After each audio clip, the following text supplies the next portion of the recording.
आप सभी को शारदा नमस्कार। मैं अश्विनी कुमार जैन, प्रवक्ता Shri MDN inter college Sirsa में फिरोजाबाद से।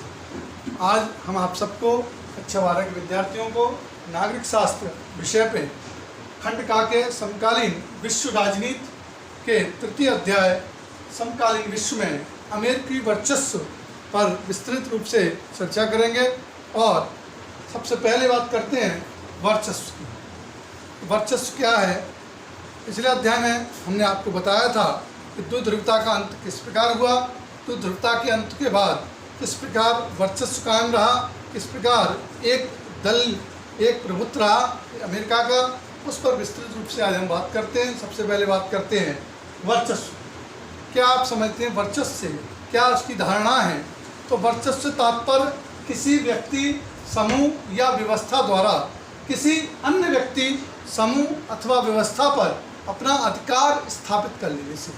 कोई व्यक्ति, कोई समूह, कोई व्यवस्था किसी दूसरे व्यक्ति या इस समूह पर, व्यवस्था पर अपना अधिकार, अपना प्रभुत्व कर ले तो वह वर्चस्व कहलाता है।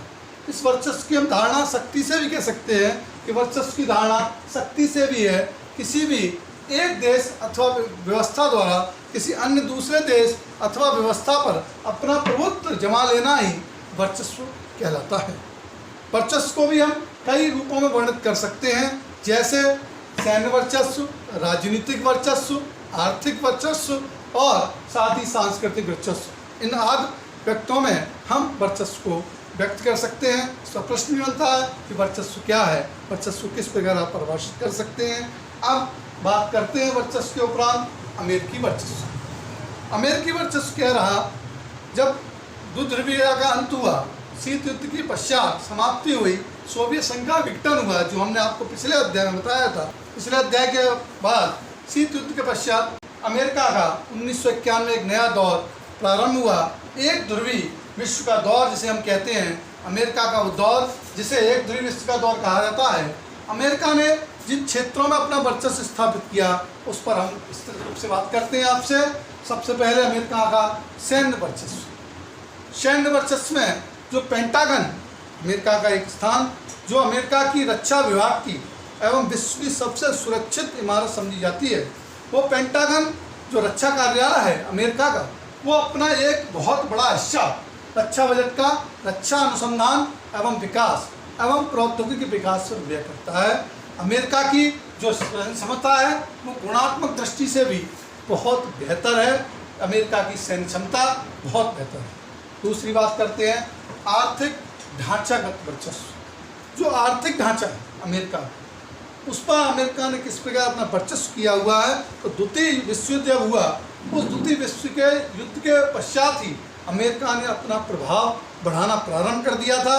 द्वितीय विश्व युद्ध के पश्चात अमेरिका की नौसेना ने अपने नौसेना शक्ति के द्वारा सार्वजनिक और वस्तुओं, समुद्री व्यापारिक मार्गों पर अपना अधिकार सबसे पहले जमाया, समुद्री व्यापारिक मार्गों पर। इसके बाद तो आप इंटरनेट का प्रयोग करते हैं, आज आप सभी की आवश्यकता बन चुकी है, आवश्यकता आविष्कार की जननी है। और इंटरनेट जो एक बहुत बड़ा आज साधन है, उस इंटरनेट उपग्रहों के एक वैश्विक तंत्र पर, एक ग्लोबल सिस्टम पर डिपेंड करता है। और आज विश्व में सबसे अधिक जो अधिकतर उपग्रह हैं वो अमेरिका की, सबसे अधिक उपग्रह अमेरिका के हैं। विश्व की जो अर्थव्यवस्था है, टोटल इकोनॉमी, उसमें अमेरिका की हिस्सेदारी 28% है, 28% हिस्सेदारी अमेरिका की है। अमेरिकी की आर्थिक प्रबलता उसकी संरचनात्मक शक्ति पर निर्भर है। इसके साथ ही अमेरिका में MBA जो पाठ्यक्रम आप सुनते हैं, MBA पाठ्यक्रम की जो शुरुआत है वो यूनिवर्सिटी ऑफ पेंसिल्वेनिया में एक स्थित है कॉलेज, व्हाइटन कॉलेज। व्हाइटन स्कूल में जो की स्थापना 1881 में हुई थी, उस सन 1881 में स्थापित व्हाइटन स्कूल में स्थापित वह वर्ष 1900 में हुई। अमेरिका में व्यावसायिक शिक्षा 1881 और 1909 में स्टार्ट हो गई। अमेरिका से बाहर इसका प्रारंभ सन 1950 में हुआ। आज सभी देशों में MBA पाठ्यक्रम की पढ़ाई सभी जगह की जा रही है। और सभी आपको स्क्रीनशॉट लेना हो, 2 सेकंड का आपके पास समय है, आप स्क्रीनशॉट ले सकते हैं।